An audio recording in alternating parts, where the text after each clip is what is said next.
Kore Mavindika, and welcome to Africa Good Morning, the show that keeps you up to date with the latest news in Africa and beyond. My name is Glenn Rashipura, joined by Aina Riza Koyo. Good morning, Beth. Hi, how are you? I'm doing very well. I'm fantastic. Happy Friday, everyone. Now, in our top stories this morning, sign language becomes the 12th South Africa's official language. An Afghan woman protests against beauty parlor ban. Korea is expected to increase defense exports by 87% in 2027. You can follow all our programs on our website called One Up 2, or you can watch this program on DSTV 285 and GoTV 25 in Namibia. We will be joined later on the show by Master Mike Sichula, all the way in Zambia, to bring us the news making waves in that country. We'll be right back shortly.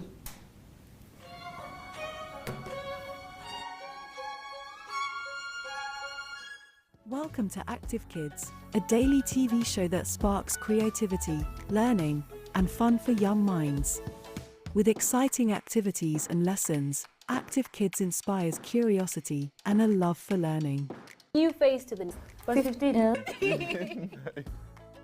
The perfect mix of play and education. Don't miss out on the fun. Tune into Active Kids on NTV every weekday at 10 o'clock and let the adventure begin.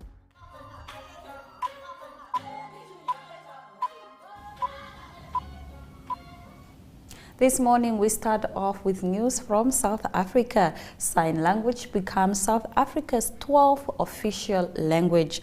Now, sign language becomes the 12th officially recognized language in South Africa after President Cyril Ramaphosa on Wednesday signed into law the South African Sign Language Bill during a ceremony at the Union Buildings in Pretoria. The National Assembly on the 2nd of May 2023 approved Section 6 of the Constitution be amended to include South African Sign Language as an official language to promote the rights of persons who are deaf or hard of hearing. Dr. Claudine Stockerbeck from the Center of Deaf Studies at Wits University said SASL becoming an official language is an important step towards the realization of rights of persons who are deaf or hard of hearing. Stockerbeck said SASL is a visual gestural language and deaf people cannot access any of the other 11 official languages because they are spoken oratory languages. In our next story, Afghan women protest against beauty parlor ban. Security officials shot in the air and used fire hoses on Wednesday to disperse dozens of Afghan women protesting in Kabul against an order by Taliban authorities to shut down beauty parlors, the latest curb to squeeze them out of public life. Since seizing power in August 2021, the Taliban government has barred girls and women from high schools and universities, banned them from parks, fun fairs, and gyms, and ordered them to cover up in public. The order issued last month forces the closure of thousands of beauty parlors nationwide run by women, often the only source of income for households, and outlaws one of the few remaining opportunities for them to socialize away from home. "Don't take my bread and water," read a sign carried by one of the protesters on Butcher Street, which boasts a concentration of the capital salons. Public protests are rare in Afghanistan and frequently dispersed by force, but AFP saw around 50 women taking part in Wednesday's gathering, quickly attracting the attention of security personnel. In late June, the Ministry of Promotion of Virtue and Prevention of Vice gave salons a month to close down, saying the grace period would allow them to use up stock. In our next story, Korea expected to increase defense exports by 87% in 2027.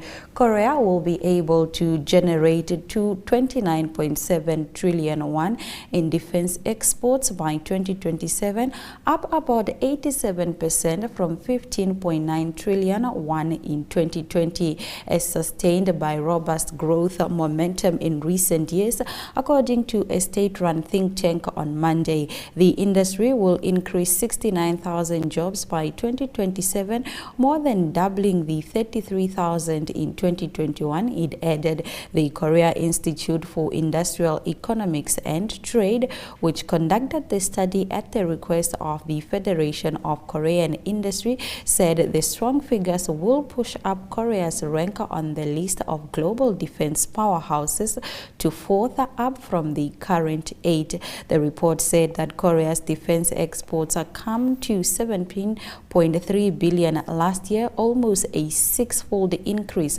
from 3 billion in 2020. Advancing the rapid growth is defense exports to Poland. Now, one person was found dead under a taxi rubble, 48 others injured, and 37 vehicles damaged in Johannesburg explosion. The explosion that rocked Johannesburg CBD on Wednesday afternoon and damaged roads and vehicles has claimed one life. City of Johannesburg Emergency Management Service spokesperson Robert Mulaudzi confirmed on Thursday morning that a man's body was found near the site of the explosion. Mulaudzi said they recovered the body early on Thursday morning while moving the damaged vehicles. It looks like the person was trapped under the rubble of a taxi. A massive explosion has erupted in Johannesburg. A massive explosion erupted in the CBD. The explosion left a sinkhole in the road and vehicles overturned. Now, several cars were damaged following the explosion in the Johannesburg CBD. The explosion left a sinkhole in the road and overturned vehicles. In our final top story, Tanzania jumped 7th position in 2023, ranking the most powerful passports.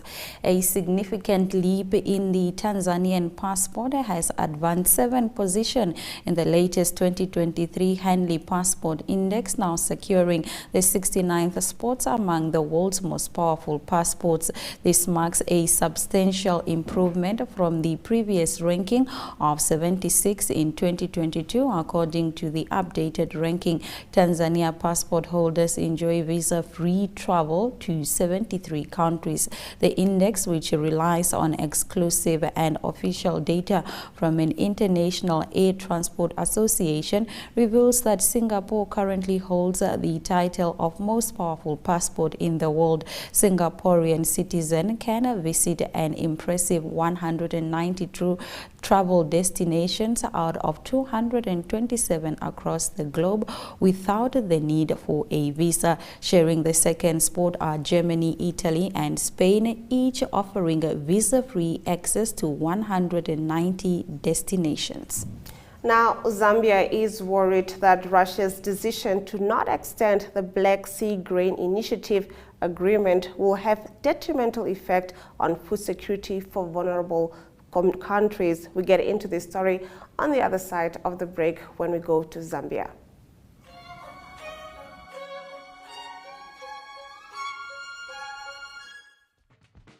Welcome to My.NA Cars, your ultimate destination for everything automotive. I am your host, Diana Master. Teamwork makes the dream work, right? Discover the latest models, innovative technologies, and expert insights from our passionate hosts. Learn essential maintenance tips and get exclusive behind-the-scenes access to the automotive industry. Don't miss My.NA Cars on NTV every Thursday at 2100 hours. Tune in and ignite your passion for automobiles.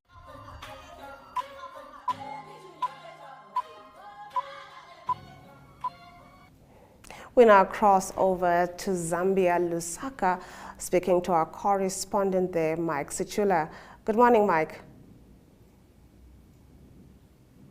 I'm very well, thank you. Good morning.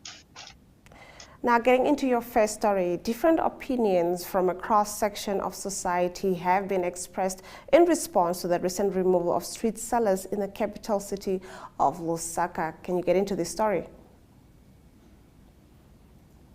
Yes, what happened this week is that when traders, street vendors had moved into the central business district to conduct their businesses, they found that police had already moved in.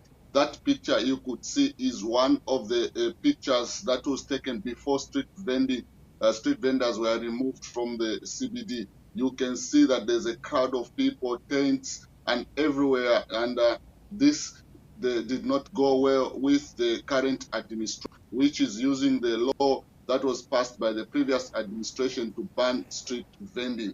These pictures that you are able to see now is a current state of affairs in the CBD, where all the street vendors have been removed and they are being told to go to designated markets where they must be conducting their businesses. So a survey by the Ministry of Local Government has revealed that there are over 5,000 market stalls available for traders who are removed from the streets of Lusaka. So over 4,000 traders were removed from the streets by authorities, and a team of government officials has visited some markets within the CBD, and there are over 4,000 trading spaces. So meaning the vendors who have been removed can be relocated into the alternative markets because the government has maintained that street vending was banned by the previous administration, and they just need to ban it even under their current administration.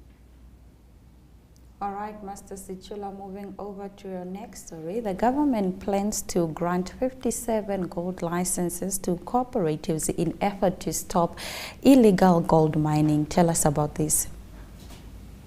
Yeah, this is according to Minister of Mines Paul Kabuswe, who has disclosed that the government will issue 57 gold licenses to cooperatives in an effort to legalize gold mining.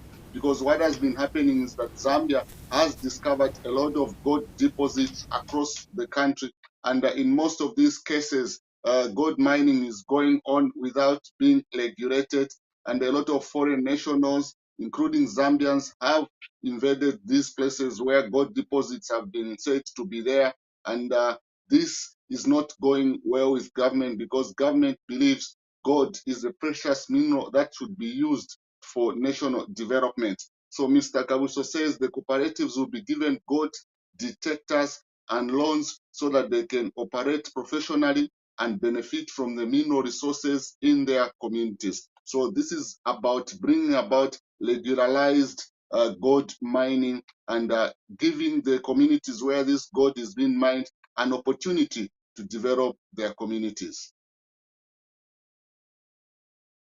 For the break, Zambia is worried that Russia's decision to not extend the Black Sea Grain Initiative agreement will have a detrimental effect on food security for vulnerable countries. Can you get into this story? Yes, the background to this story is that Russia has refused to sign the Black Sea Grain Initiative agreement due to disputes over the past implementation. So a move that has potentially blocks Ukraine from exporting approximately 24 million metric tons of grain. So according to Minister of Foreign Affairs International Cooperation, Stanley Kubo, he says the agreement has had a direct impact on stabilizing global prices.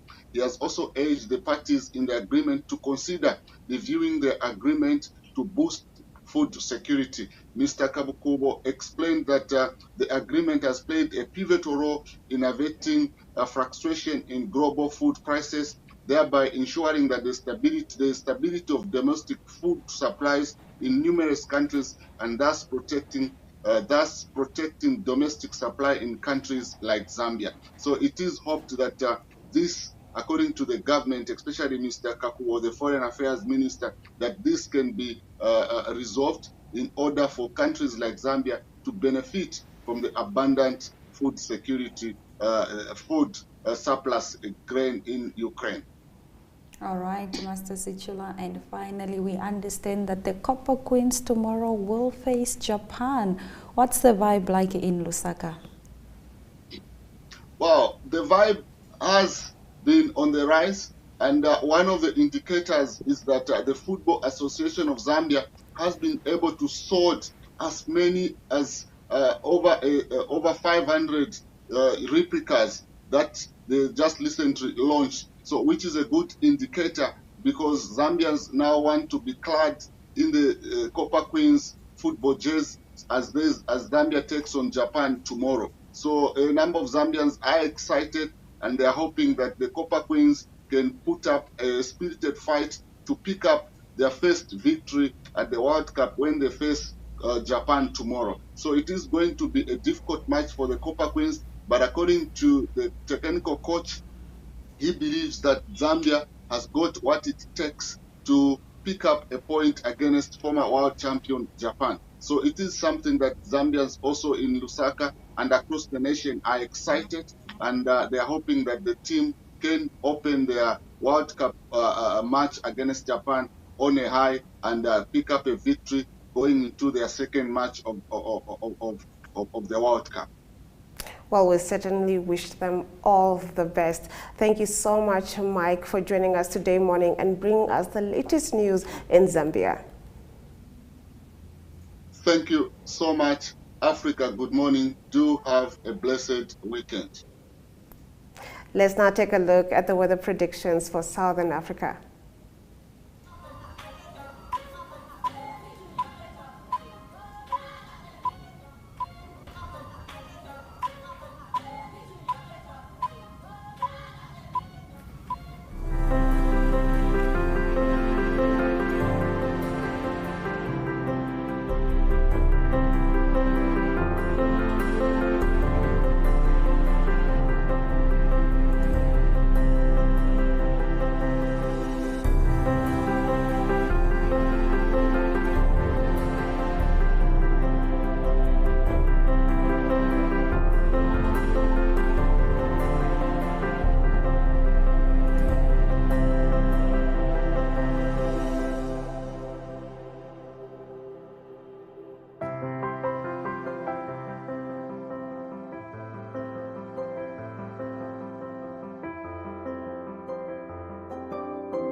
In our first economic news story, Guinea suspends agricultural exports to preserve stock.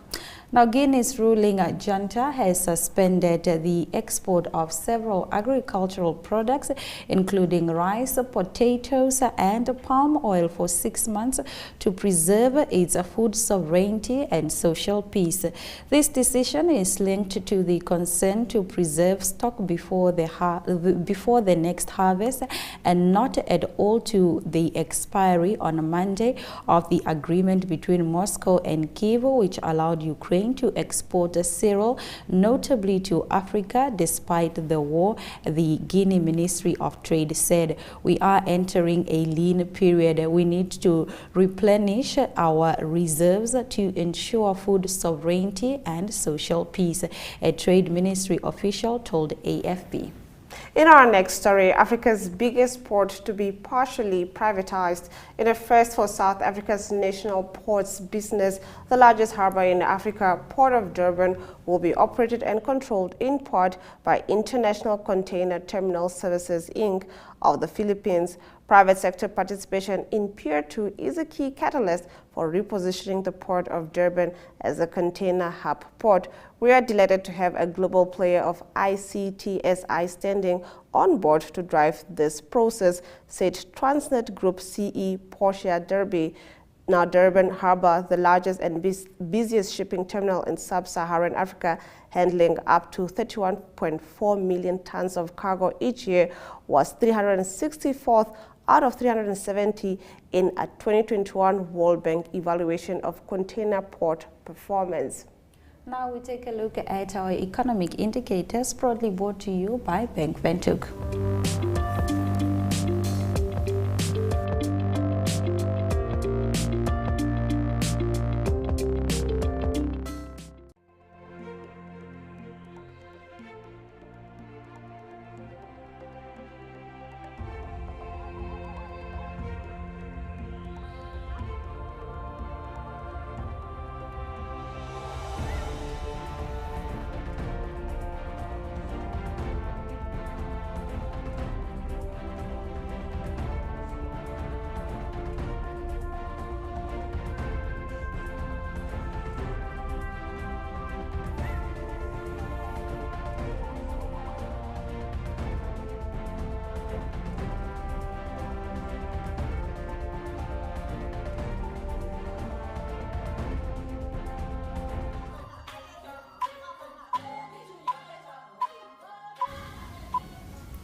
Let's now take a look at the sports package brought to you by Ari Hohat.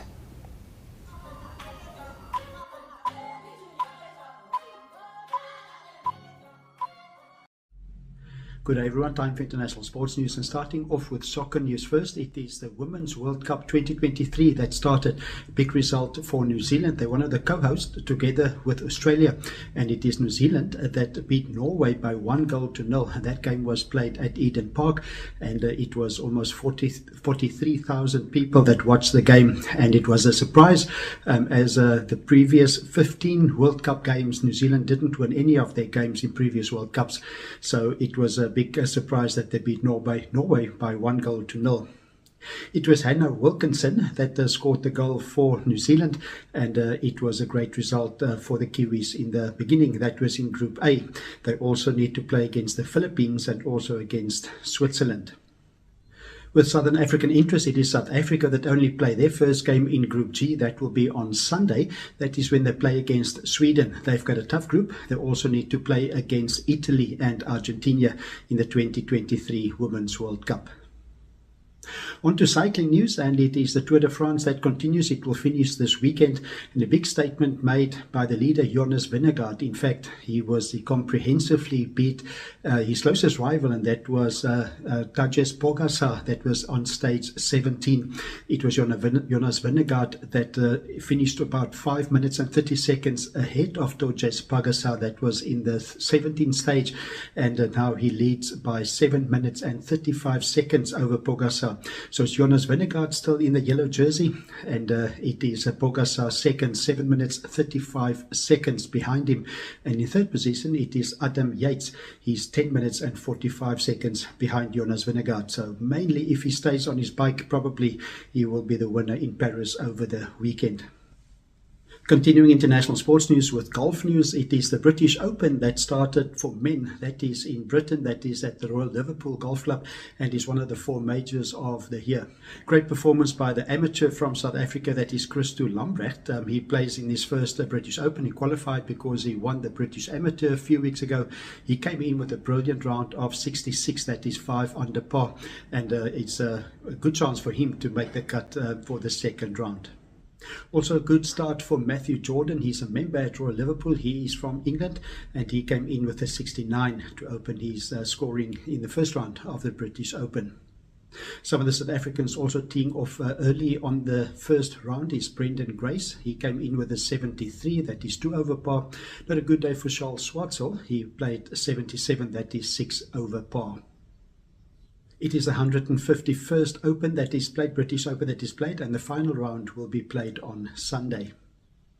To close off rugby news, there's no rugby championship games this coming weekend, and the Springboks play again next weekend. That's the 29th of July. They play in Johannesburg, and the news from the team is they got together again after a few days off. They're training in Pretoria. The last game for them in the rugby championship will be against Argentina at Ellis Park. News from the camp is that Eben Etzebeth, he was captain against the All Blacks. He was at home, and that was because his father passed away just before the test against the All Blacks, so he had the week off. But the news is that he will join the team again on Sunday. Still recovering from injuries is Siya Kolisi. He's still coming back from injury, and also Andre Pollard. They won't be considered to play against Argentina. Both of them expected to play one of the warm-up games that will be in August leading up to the Rugby World Cup in France that will start early in September. That's international sports news for today. Hope you have a great sport day, and we talk international sport again tomorrow. Goodbye.